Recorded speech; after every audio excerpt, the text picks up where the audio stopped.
In this video, I'm going to show you how to create a half and half photograph and illustration, just like the one shown on the screen at the moment. Okay, this is the example that I'm going to use to create my half and half. And firstly, we create a new layer. All right, so we go to the layers palette, click on new layer, and what we're going to do is go to edit and fill. All right, and we're going to make sure that the contents says white, and then we're going to click OK. Okay, the next thing we're going to do is going to hide that layer. Okay, but now we're going to create another new layer, but we're going to leave this one without filling it. And this is the one that our drawing is going to take shape on. For this, use your pencil tool. You'll find the pencil tool underneath the brush tool. All right, so click on and just hold on the brush tool and choose pencil. All right, now you want a pencil that's going to give you a fairly fine but bold line. All right, just like that. All right, just go back on that. All right, and choose the side of the image that you want your drawing to be on. All right, so, and then just start drawing. Okay, now don't worry if it's a little bit rough. All right, and it can be as detailed or not as you want.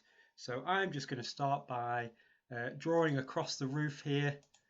All right, and you can see I'm just going to trace the line around the roof, only including whatever details I want. Okay, all the way down. All right, I'm going to go all the way along this railing, I think. Okay, and then all the way back. Whoops, a bit cranky from me, but I don't mind at all. Okay, I'm gonna. Okay, it's up to you how far you go. So you could go quite far to the left. I'll just go just a little bit towards the left-hand side as well in your information. But there's really no need to fill out anything on the left-hand side of the picture at all. All right, so you can see how I'm drawing around the door here. Okay, so what I'm going to do is I'm going to speed this up. And then you can watch it take shape.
Okay, so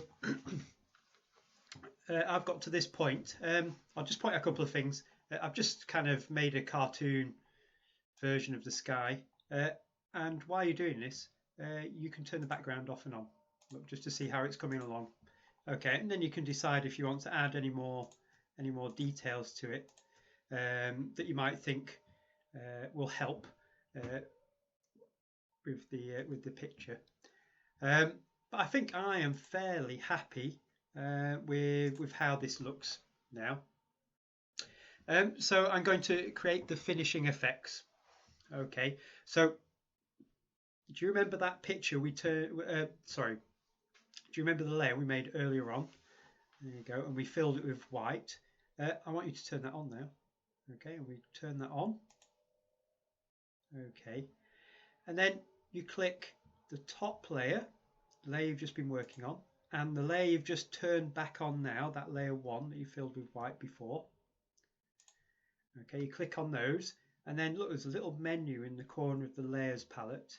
If you click on that and go down to where it says merge layers, okay, do not click on flatten image. All right, it must be merge layers. Okay, so we click that and it will have merged those two layers.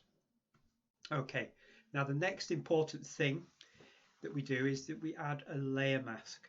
Okay, and that's that little symbol down here. Look, it's a square box with a round hole in it just in the bottom of our layers palette. So I'm going to click once, okay, once only on that.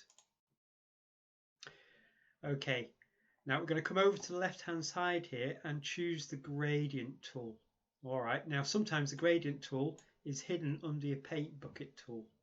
All right, so click and hold on the gradient or paint bucket tool and choose the gradient tool. Okay, and now this is where we can have a bit of fun. All right, so what you're going to, this is essentially how we create our gradient, and we draw the line over the area where we want our gradient to go. Now I might have actually put this in the wrong place, but we'll soon find out. Okay, there we have it. So I've drawn it from left to right. Okay, and the longer that line, the more gradual your gradient is. All right, so I'm going to do it about there. Well, maybe a bit more. There we go. Essentially, you just choose how it looks best. You put it wherever you want it to go. And there we have it. We have our finished piece.